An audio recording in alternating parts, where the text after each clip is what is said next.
말씀은 신약성경 사도행전 20장 36절 말씀부터 마지막 38절 말씀까지입니다. 제가 성경책은 224페이지, 신약성경 224쪽에 있는 사도행전 20장 36절 말씀부터 38절 말씀까지입니다. 36절 말씀부터 우리 한 목소리로 함께 읽겠습니다. 이 말을 한 후 무릎을 꿇고 그 모든 사람들과 함께 기도하니 크게 울며 바울의 목을 안고 입을 맞추고 다시 그 얼굴을 보지 못하리라 한 말로 말미암아 더욱 근심하고 회개까지 그를 전송하니라. 아멘. 하나님께서 우리를 창조하셨죠? 하나님 우리를 창조하셨죠?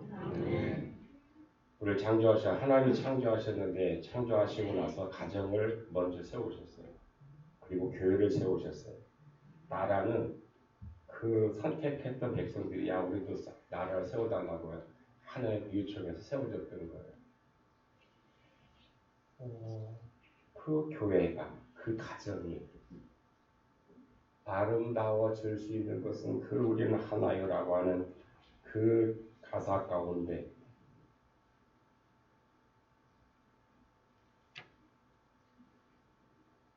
우리의 모든 것이 맞을 때 맞으려고 하면 어떻게 해야 될까요? 좀씩 양보해야 되겠죠. 그래야만이 하나가 되는데 그럴 때에 가정도 아름다워질 수 있고 교회도 아름다워질 수 있다라고 생각했습니다. 그래서 제가 지휘자 우리 집사님한테 한 번 더 부탁을 했고요. 오늘 아름다운 교회라고 하는 제목, 오늘 에베소 사도행전에 나와 있는 그 에베소 교회의 장로들을 초청해서 사도 바울이 예루살렘으로 올라갈 때에 그 있었던 사건입니다. 과연 어떤 교회가 아름다운 교회일까라고 합니다. 지난 9월 20일부터 22일까지 경주에서 우리 교단에 107회 총회가 있었습니다. 그때에 여러 법적인 것도 있고 하지만 한 가지 기억나는 것은 3대 목사 가정에 대한 표창이 있었어요. 표창이라서 크게 상금이 있는 것이 아니라 그냥 상패 하나 주는 것인데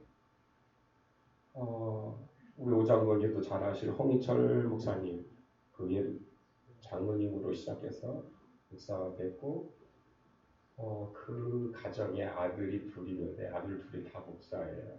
아마 작은 아들은 내년에 아마 그 3대 목회자 표창도 받을 거예요.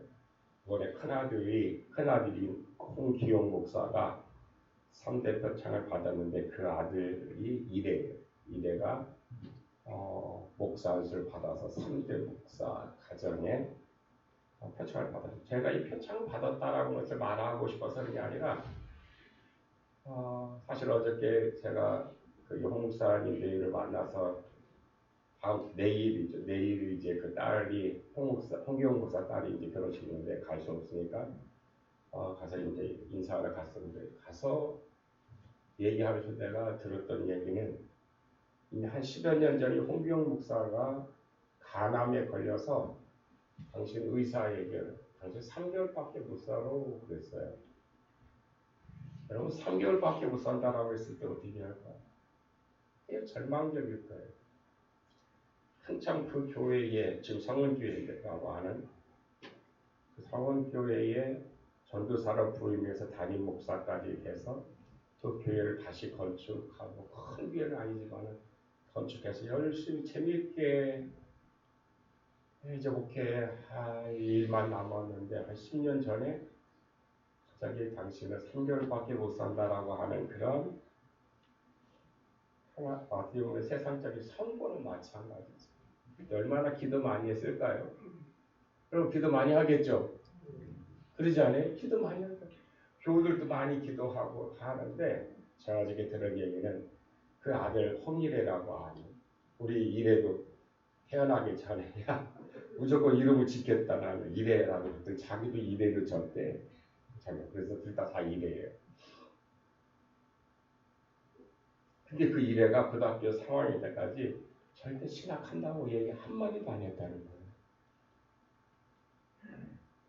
딴 일에 목적이 있었고 다른 것을 하기로 했었는데 자기 아버지가 3개월밖에 못 산다고 그러니까 어떻게 했어요?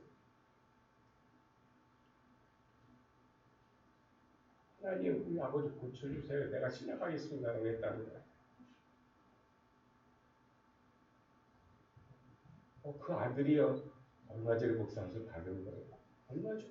얼마 전에서 10년 됐어. 10년 살았는데 이걸 총회 때 봤는데 너무 건강한 모습을 다시 봤어요. 참 다행이다라고 생각했는데 어저께 처음으로 그 얘기를 들었어요.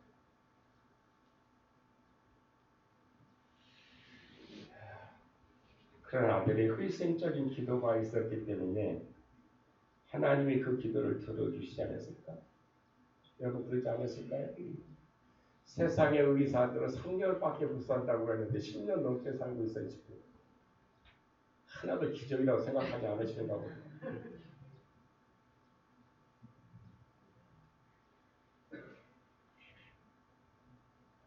아름다운 교회는 어떤 교회일까요?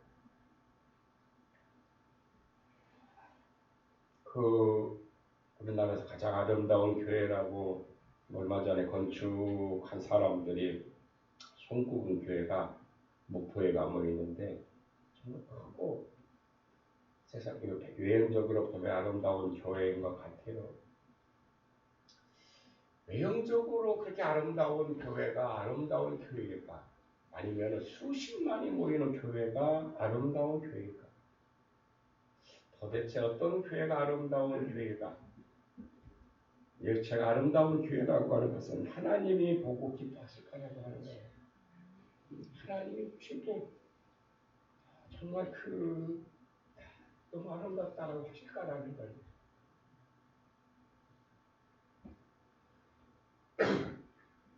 오늘 본문에 보면은 기도하는 교회가 아름다운 교회라고 하는 것을 느낄 수가 있습니다.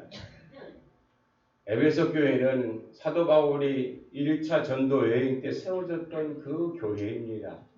이제 3차 전도 여행을 마치고 예루살렘에 올라가서 이제는 사도 바울이 어쩌면 순교해야 할 그런 상황이었어요. 그래서 마지막으로 이제 3차 여행을 마치고 지금 지도책을 펴고 보면은 이제 어디니까 터키 쪽 지중해 쪽에 있는 그곳에서 만나서 함께 모든 이야기를 한 다음에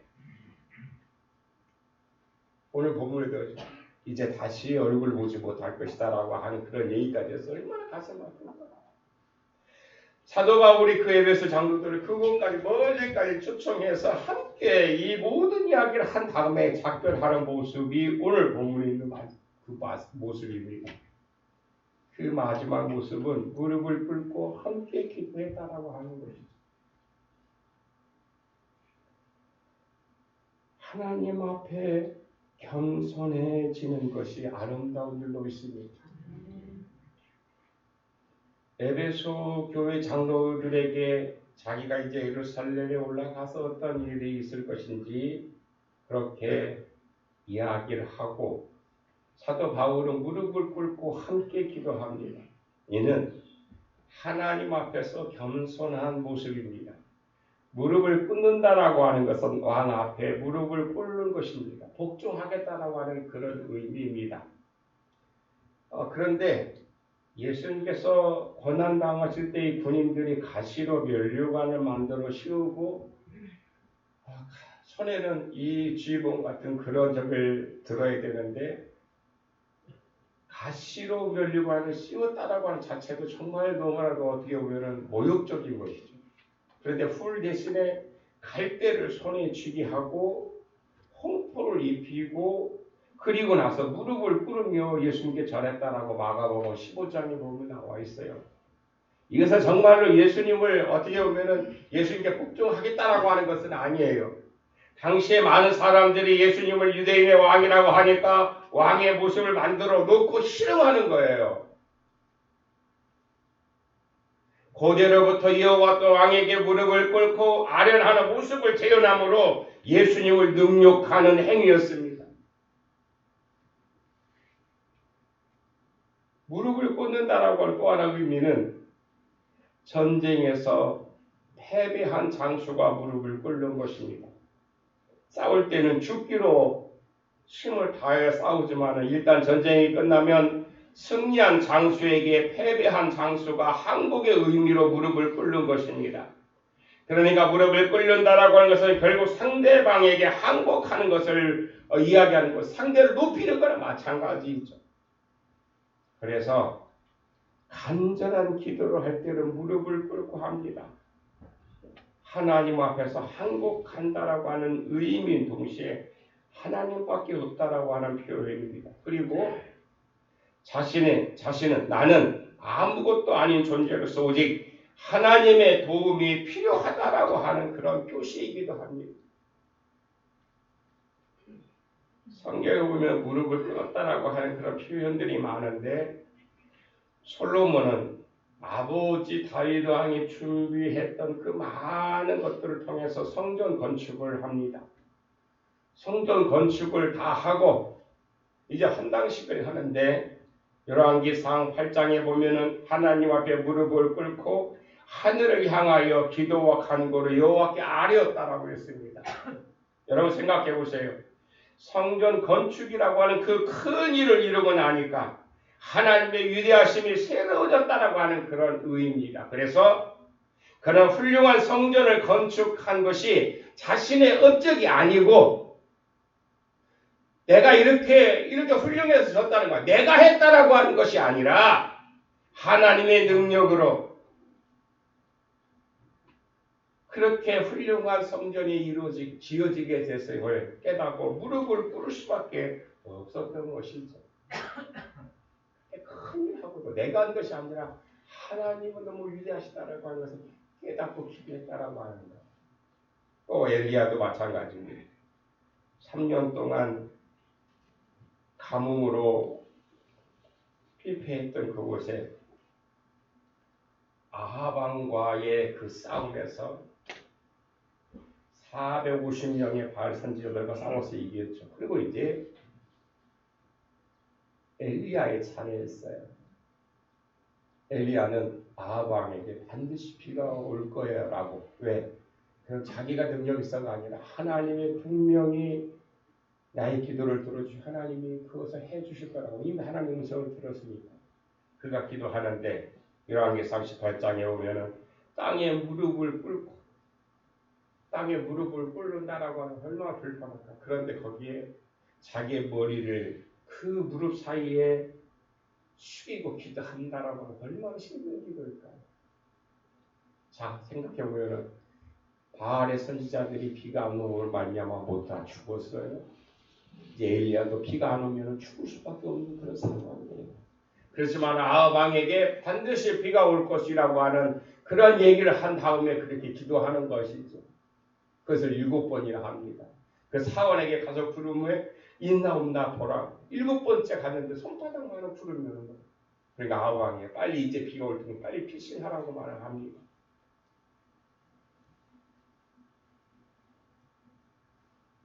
다니엘도 보면 오늘 새벽에 다니엘서를 읽었는데 다니엘은 왕 외에는 그 어느 누구에게도 기도하지 말라는 명령을 내리줬음을 알고도 그런 평소에 하는 대로 자신의 방에서 예루살렘을 향한 그 창문을 열어놓고 하루에 3번씩 무릎을 꿇고 기도했다라고 그랬습니다.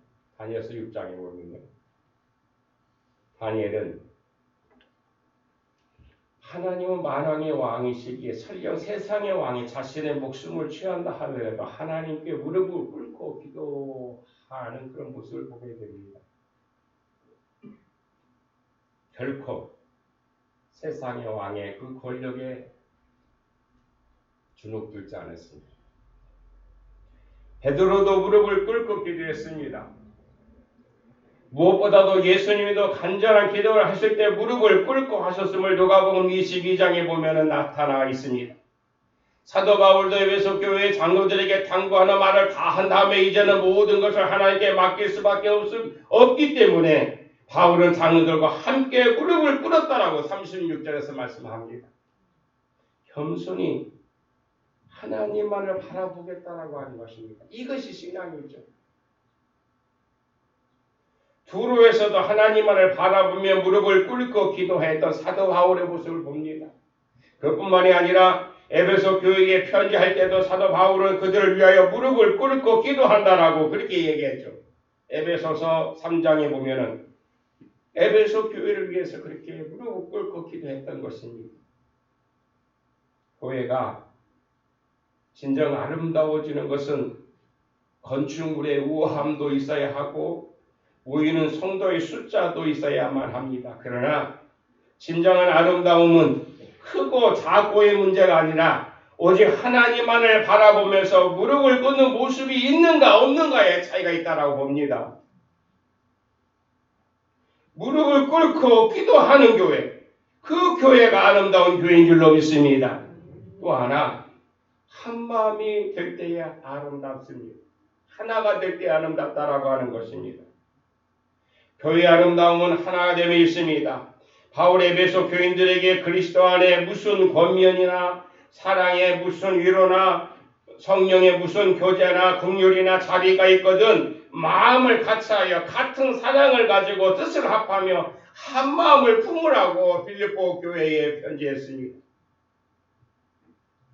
교회는 하나가 될 때에 교회다운 모습으로 세상의 빛과 소금의 역할을 감당하게 될 것입니다. 어떻게 교회가 하나가 되느냐? 오늘 말씀에 보면 그 모든 사람과 함께 기도했다라고 했습니다. 함께 기도하는 가운데 하나가 될 수 있다라고 하는 것입니다. 성령의 인도하심을 따라서 기도하는 가운데 하나가 될 수 있게 될 줄로 믿습니다. 저마다 자신의 욕심이나 생각을 갖고 기도하는 것은 결코 하나가 될 수 없습니다. 함께 모여 기도할 때 서로의 생각이 하나로 묶여질 때에 아름다운 교회가 될 수 있다라고 하는 것입니다. 하나님이 원하시는 모습과 방향으로 갈 수 있는 것은 함께 모여 생각이 하나로 묶여질 때만이 가능하다라고 하는 것입니다. 그래서 함께 기도하는 교회는 아름다운 교회라고 하는 것입니다. 국민일보에 났던 기사인데 여수에 가면 돌산읍이라고 있습니다. 돌산 그 섬이에요. 지금은 섬 다리가 낮아서 육지 같은데 그 돌산에 읍교회가 있어. 그런데 그 교회에 15년 전에 교회가 나눠졌어요. 그러다가 15년 만에 그 교회가 하나로 합쳐졌다는 기사가 났어요. 돌산읍에 그 돌산섬에 인구라고 해봐야 모두가 다 1,400명 정도밖에 안 되는 섬인데 교회가 2개가 있습니다.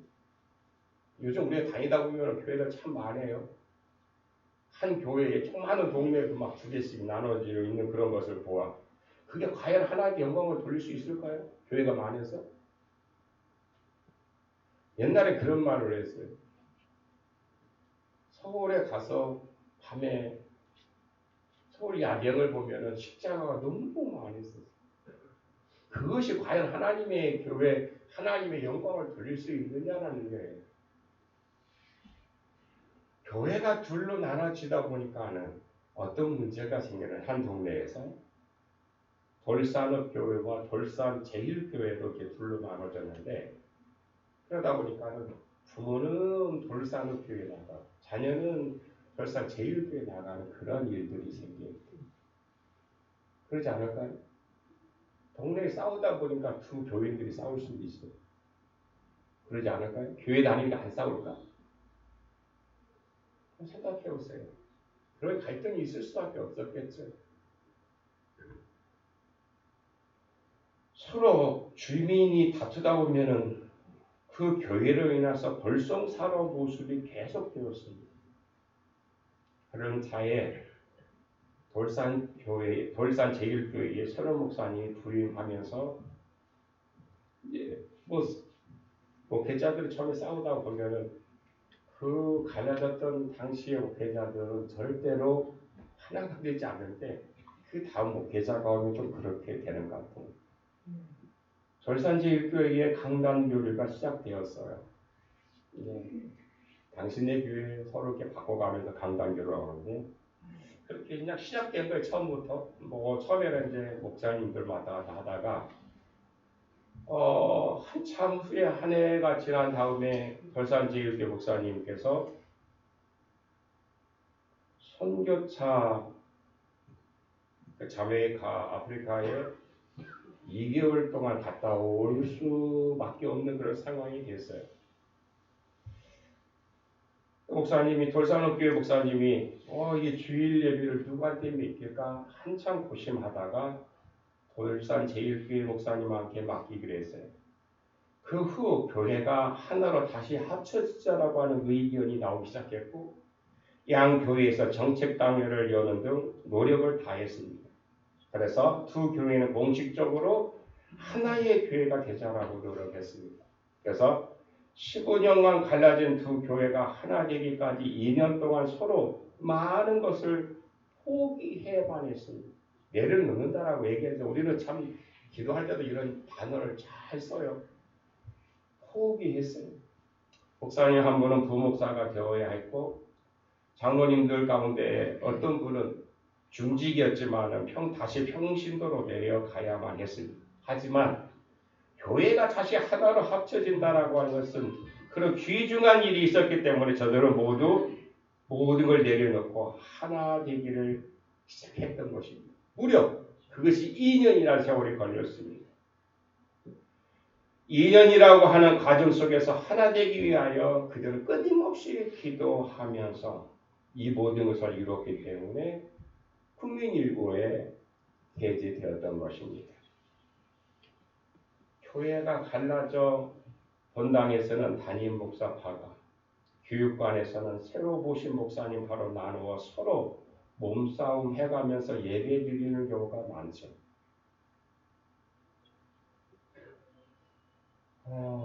참 이게 여러분 생각해보세요. 서로 싸우면서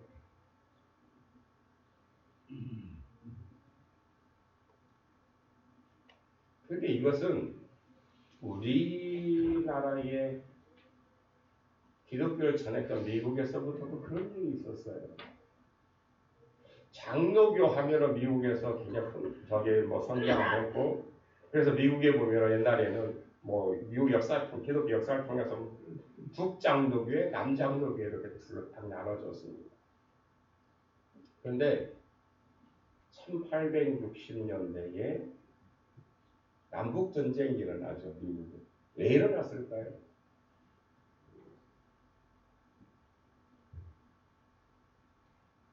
남쪽에 있는 기독교인들 굉장히 보수적이에요. 철저히 주의를 지켜야 된다라고 하는 사람이에요. 그래서 주일날 철저하게 다른 일을 하지 않으면 지켰던 사람이에요. 그런데 노예 해방을 하는 데 있어서 반대를 해요. 북쪽 사람들은 노예가 무슨 말이야. 성경에 그 노예에 대해서 자유를 주고 해야 되는데 그걸 아주 미국의 노예들이 다 어디 잡아왔습니다. 아프리카에 잡아왔습니다. 그 의견 때문에 서로 싸우는데 결국 전쟁을 일으켰는데 누가 때문에 전쟁을 일으켰냐? 굉장히 보수적인 사람들, 주일 철저하게 예배드릴 사람들이 그 전쟁을 수많은 사람들이 죽었어요.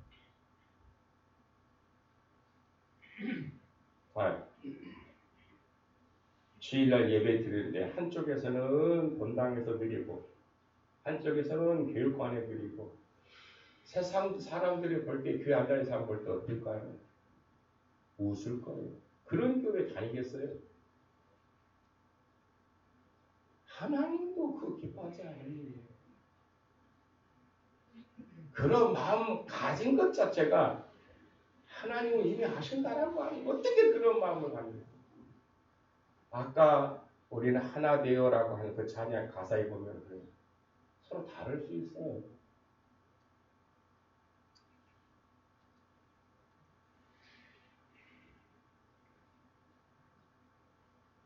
요즘 대형 교회들의 빗나간 모습들이 세간에 어떻게 보면 기독교의 신뢰를 떨어뜨리는 것을 보게 됩니다.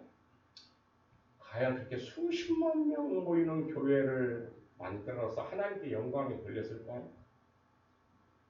결국에는 그 보면은 돈 싸움 때문에 또 자녀에게 대물림 싸움에 끊임없이 세상에 뉴스거리가 되는데 부정적인 내용들이에요.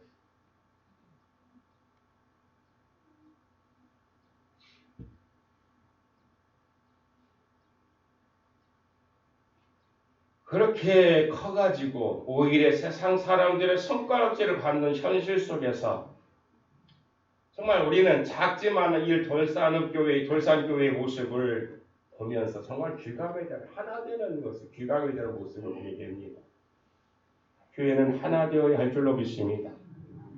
그리고 하나 되게 하는 데는 다름 아닌 기도와 중요한 역할을 해야만 합니다. 따라서 기도하는 가운데 하나 되어가는 교회는 아름다운 교회입니다.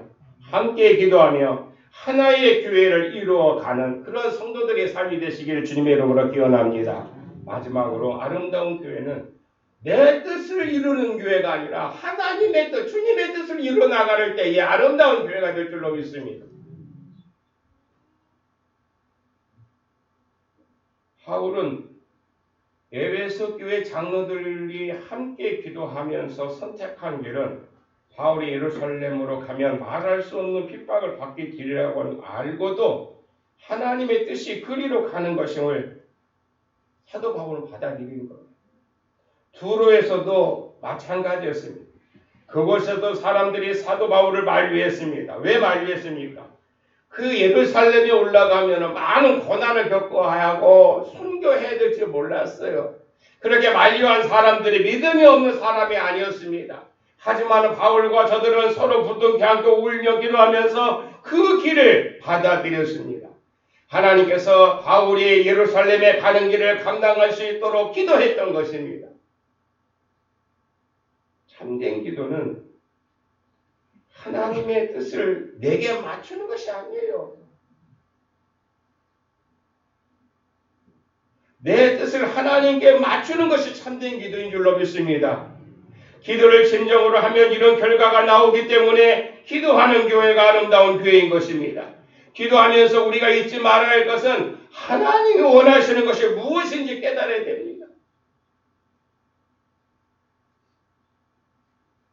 내 뜻만, 내 생각만 요구하는 기도가 아니라 주님이 원하시는 것이 무엇인지. 예수님께서 겟세마네에서 마지막에 기도하실 때도 마찬가지였죠. 땀방울, 성경에 보면 그랬어요. 땀방울이 핏방울이 되도록 열심히 기도했어요. 그런데 예수님도 인간의 모습을 가지신지라 처음에는 이렇게 기도하셨죠. 그 내용이 이 잔을 내게서 옮겨달라고 기도하셨어요. 그런데 거기서 끝나지 않았어요.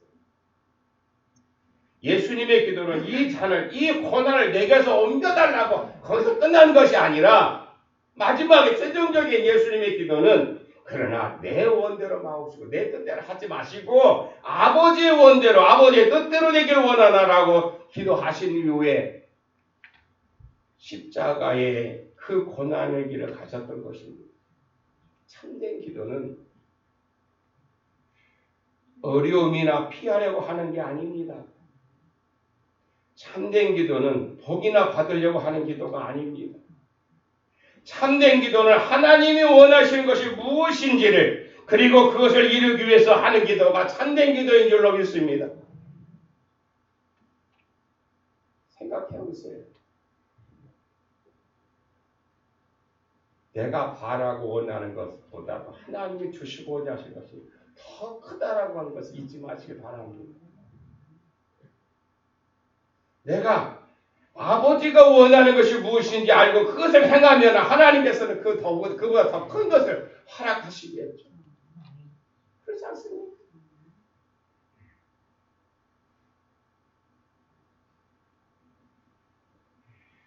본문에서 사도 바울과 그 장로들과의 그 기도는 비록 앞에는 말로 형언할 수 없는 그러한 어려움이 앞에 있다라고 하는 것을 알았지만은 그것을 피하지 않고 감당할 수 있게 해달라고 기도했던 거예요.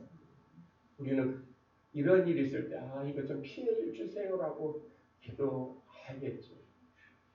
그러나 그렇게 하는 게 아니고 이 모든 것을 감당할 수 있도록 큰 믿음을 달라고 기도하는 것이 더 큰 믿음의 사람들이겠죠. 그런 사람, 그런 성도들이 되시길 간절히 소망합니다. 사도 바울은 그것을 피하지 않고 감당할 수 있게 해달라고 기도한 다음에 그 기도대로 담담하게, 당당하게 고난이 기다리고 있는 예루살렘으로 갔던 것을 우리는 보게 됩니다. 여러분, 기도가 왜 아름답습니까? 여러분, 기도하는 교회가 왜 아름답습니까? 하나님의 뜻을 발견하고 하나님의 뜻을 이루고자 하는 힘을 얻어서 그 어떤 어려움이 있더라도 도망가지 아니하고 그 길로 행하여 갔기 때문에 아름다운 교회인 줄로 믿습니다. 이런 아름다운 모습이 바로 우리 교회의 모습이 되기를 주님의 이름으로 소원합니다. 기도하시겠습니다. 참 좋으신 하나님, 이 신보재단을 축복하시고 60년이 넘도록 저희들을 인도해 주심을 감사드리옵나이다. 이제 주님이 원하시고 주님이 바라시고 주님이 인도하심 따라서 주님의 뜻을 이루어 나가는 귀한 재단이 되기에 우리 모두를 주님의 이름으로 주님의 말씀으로 하나 되게 하여 주옵소서. 예수님의 이름으로 기도하옵나이다.